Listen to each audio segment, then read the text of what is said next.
있습니다. 영어 독해에 필요한 논리학 개념 총정리라고 돼 있는 이 친구는 왜 가져왔냐면 그냥 가볍게 읽어보려고 가져왔어요. 한두 개 정도는 조금 무겁게 다뤄보고 여러분들이 생각해야 될 게 한 가지가 있습니다. 바로 글을 읽어낸다는 건요. 문장과 문장의 관계를 읽어내는 거예요. 그 문장과 문장의 관계를 읽어내는 과정을 통해 뭐를 할 줄 아셔야 되냐면 다음 내용을 추론할 줄 아셔야 돼요. 즉 결국 어떤 게 글을 읽는 방법이냐. 이 문장과 이 문장이 두 문장이 써 있으니 다음 문장은 안 봐도 이 얘기다 라는 게 수월하게 돼야 글을 읽을 줄 아는 겁니다. 지금부터 제가 읽어가면서 몇 가지 예를 보여드릴 건데요. 생각보다 그 생각을 못 하시는 분들이 굉장히 많을 거예요. 자, 이런 거 그냥 나머지는 그냥 읽어보시면 돼요. 그리고 우리는 그 1페이지에 EX라고 되어 있는 예시로 잠깐 가보겠습니다. 나머지는 그냥 읽어보시면 되고 예시 EX, 코로나에 걸리면 거기 나오는 게 있을 거예요. 자, 예시가 되어 있는 부분 볼게요. 자, 코로나에 걸리면 학원에 나올 수가 없다. A는 코로나에 걸렸다.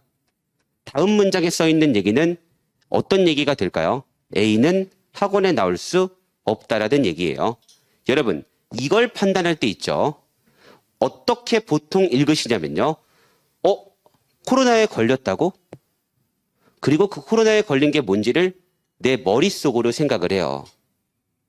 그게 아니라 앞문장에서 코로나에 걸렸다는 것에 대해서 뭐라고 썼었지예요. 이해되시나요? 사고방식 자체가 있죠. 코로나에 걸렸다는 게 상식적으로 무슨 의미지가 아니에요. 앞문장에서 코로나에 걸렸다는 말을 어떤 식으로 썼었지예요. 그러니까 이 사고의 틀을 바꾸는 게 힘든 겁니다. 예를 들어 여기 만약에 코로나에 걸리면 학원에 나올 수 있다라고 써 있죠. 그리고 여기 코로나에 걸렸다라고 써 있죠. 여기는 학원에 나올 수 있다예요. 내 상식으로 코로나 걸리면 학원 못 나오는 거 아니야? 이게 아니라고요. 여기 없다라고 써 있으니까 여기 써 있는 얘기도 없다라는 결론이 나오는 겁니다.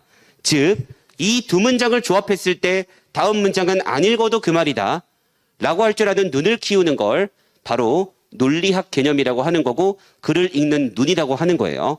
그리고 글 읽기 능력은 정확히 이 추론력에 달려 있습니다. 다음에 올 내용을 어떻게 보냐에 달려 있지 그냥 그 말을 어떻게 읽냐에는 달려 있지 않아요. 사실 글을 더 잘 이해하는 사람은 안 보고도 이해하는 사람이에요.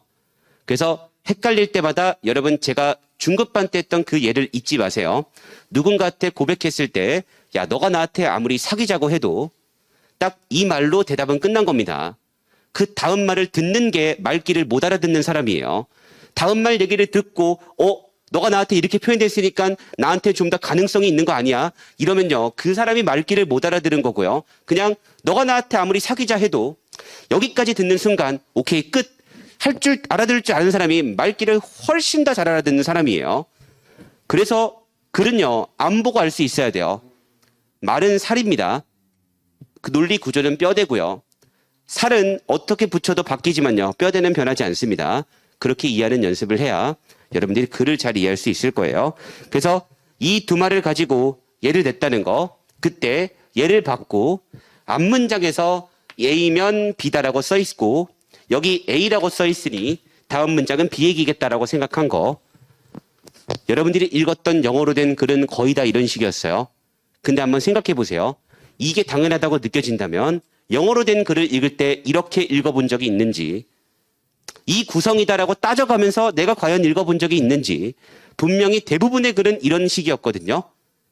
그래서 우리가 그걸 공부하는 거다라고 보시면 돼요.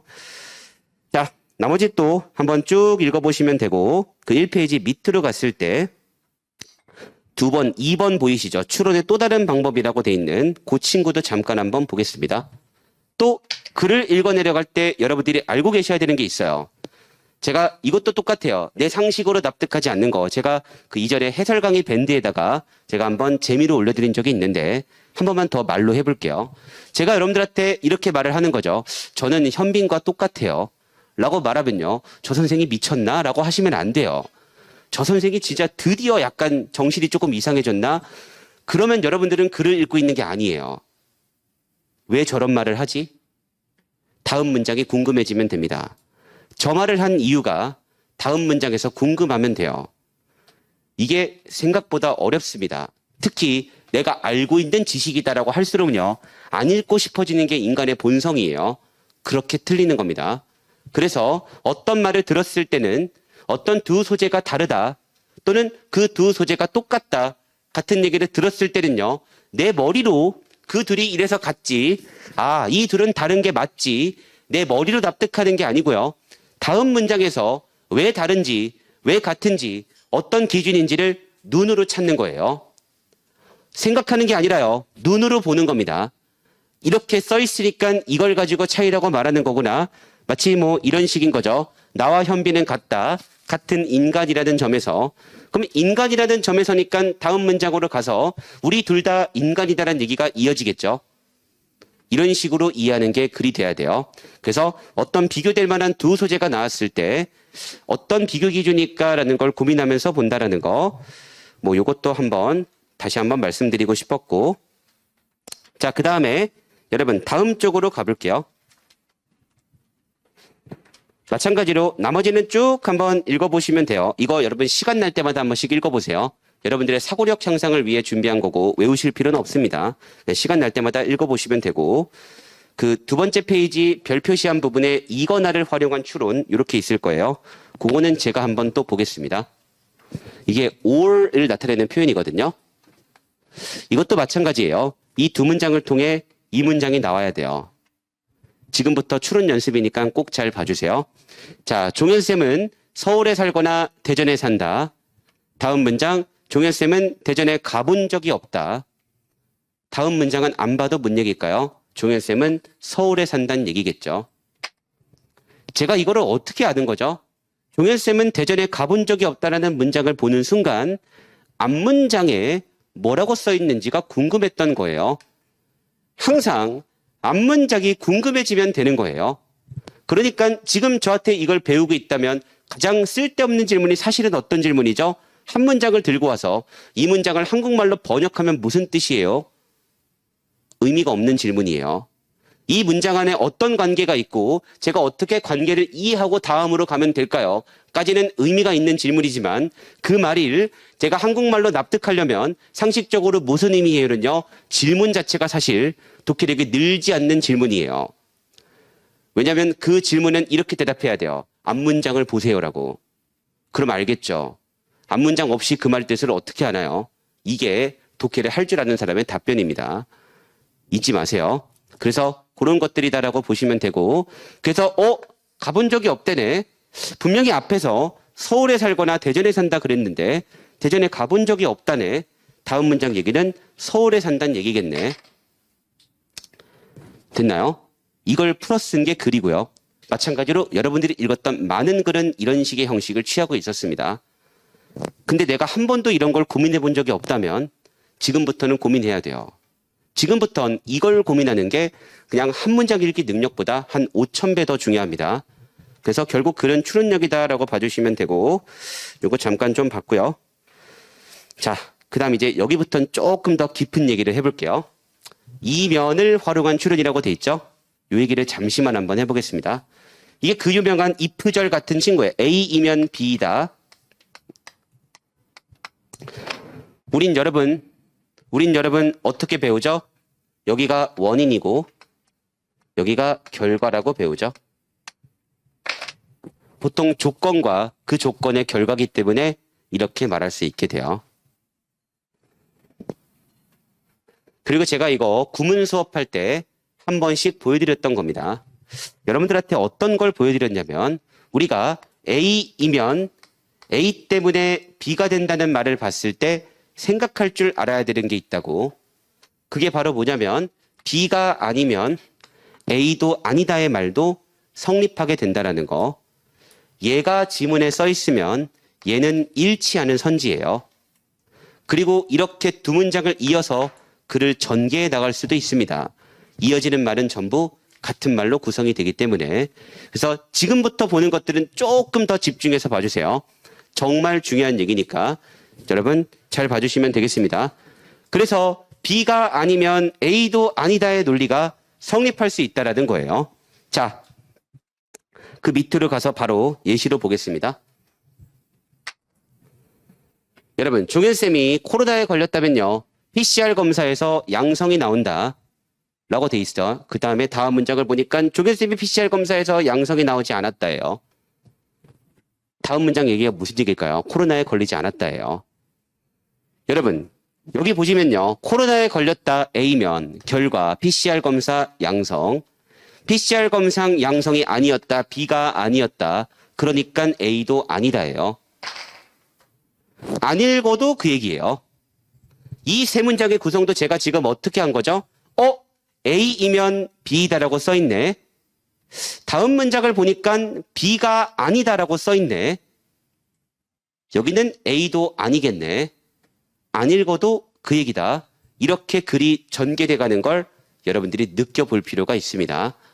자, 이건 제가 조금 이따 그 영어로도 볼 거니까요. 진짜 잘 봐두세요. 어쨌든 코로나에 걸렸다면 PCR 검사에서 양성이 나온다. 블라블라. 안 나왔다. 안 걸렸다. 또 다음으로 하나만 더 볼게요. 종현쌤이 논리학의 원리를 잘 이해했다면 일상생활에서도 논리학을 잘 이용했을 것이다. 그 다음 문장을 봤더니 종현쌤은 논리학을 일상생활에서 잘 이용하지 못했다. 그러니까 종현쌤은 논리학의 원리를 잘 이해하지 못했겠죠. 이랬을 거다의 반대로 예를 써놨으니 이 반대가 여기 들어가면 되죠. 즉, 이 문장에 들어갈 얘기는 이 말의 반대말이 들어가면 땡인 겁니다. 지금 제가 말한 대로 빈칸 문제를 풀 거예요. 제 빈칸 수업을 들어본 분들은 알겠지만 지금 여기 이렇게 써 있으니 이 말의 반대가 여기 들어가면 땡. 이게 문제풀이가 될 겁니다. 그래서 문제는 이렇게 풀 수 있는 거예요. 그 안에는 모든 것들이 논리관계가 있기 때문에 써 있네. 반대 끝. 정답은 예. 이게 가능한 게 빈칸 문제가 되는 겁니다. 그래서 지금 방식대로 문제를 풀 거고 이렇게 연습을 할 거니까요. 이 머릿속에서 이 관계를 보는 거 잘 좀 연습해 두시면 됩니다. 그래서 모든 말을 앞문장과 연결시켜서 생각한다라고 봐주시면 되겠고 영어로 또 한번 해볼게요. 너무 국어 수업 같으니까 우리 또 한양대 문제를 준비해 봤어요. 자, 이거 여러분 제가 말씀드리고 싶은 게 하나 있는데요. 저는 있죠. 문제 같은 걸 가져올 때 있죠. 토시 하나 안 건드려요.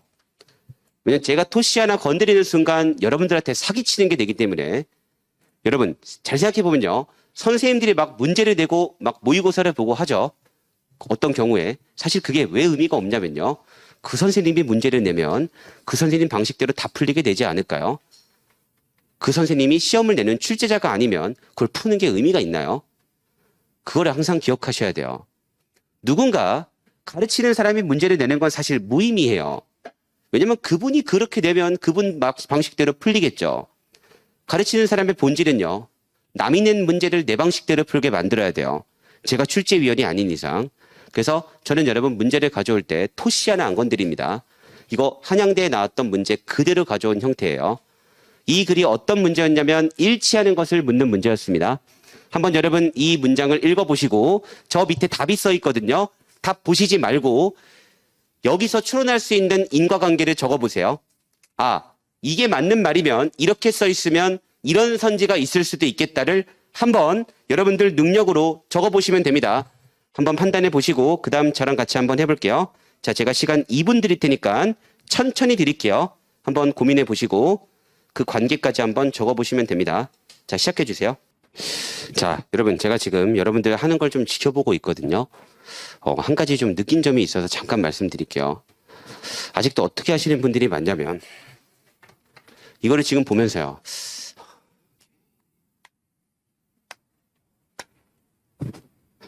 오케이.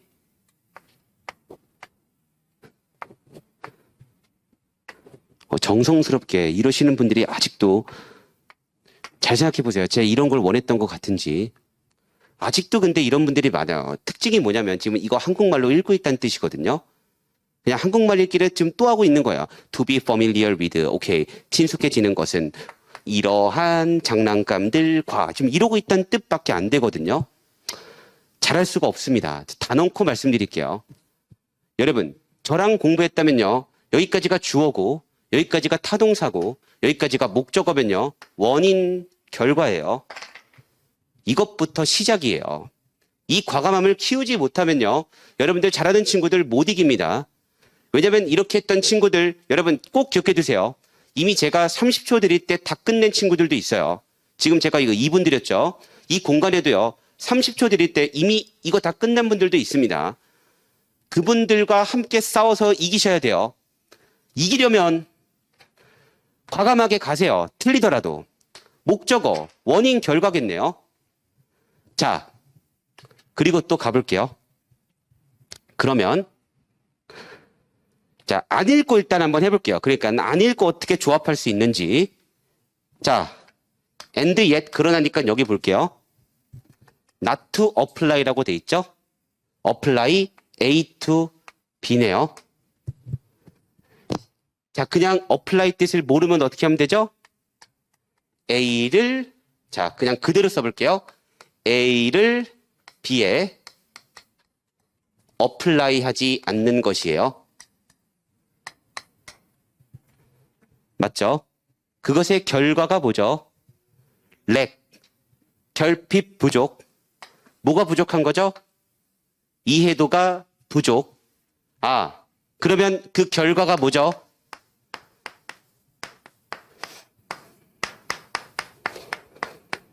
이런 식의 눈을 얼마나 빨리 가지게 되냐예요. 자, 제가 아까 전에 B가 아니면 A도 아니다가 된다 그랬죠?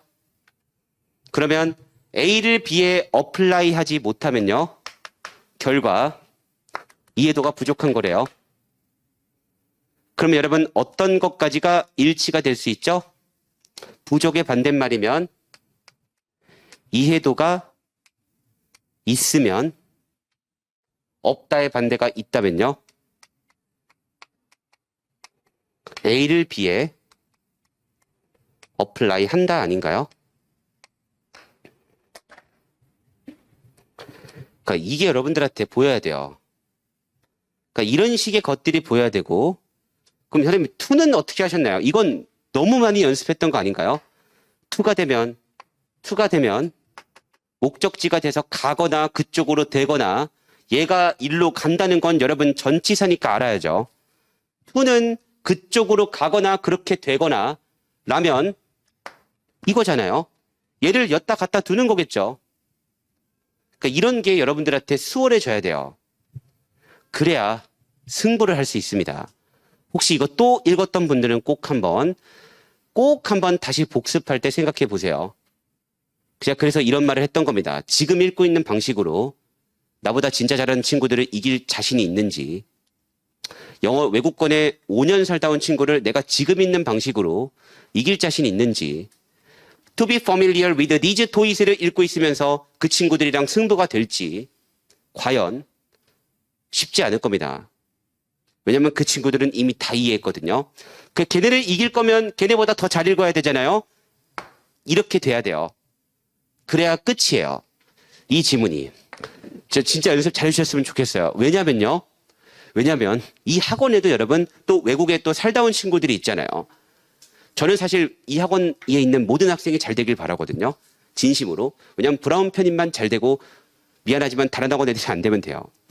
좀 미안하지만 누군가는 안 돼야 된다면 브라운 편입 친구들이 모두 합격하고 다른 학원 친구들은 미안하지만 다음 기회에 근데 제가 여기 있는 이상 브라운 편입만 다 돼야 돼요. 어쨌든 제가 말씀드리고 싶은 건 뭐냐, 이 공간에도 또 외국에 살다 온 친구들도 있을 거 아니에요. 여러분 지금 이걸 알면요 그 친구들은 훨씬 더 빠르게 이해하고 있어요. 왜냐하면 이 관계라는 걸 생각해 본 적이 없는데 거기다 관계를 입히는 순간 읽힌다는 생각이 들거든요. 그래서 그 친구들이 더 가속도를 내게 돼요. 그러니까 우리가 그걸 따라해서 따라가야 돼요. 왜냐하면 그런 친구들도 흔들리는 순간이 오기 때문에. 근데 이래가지고 못 이겨요.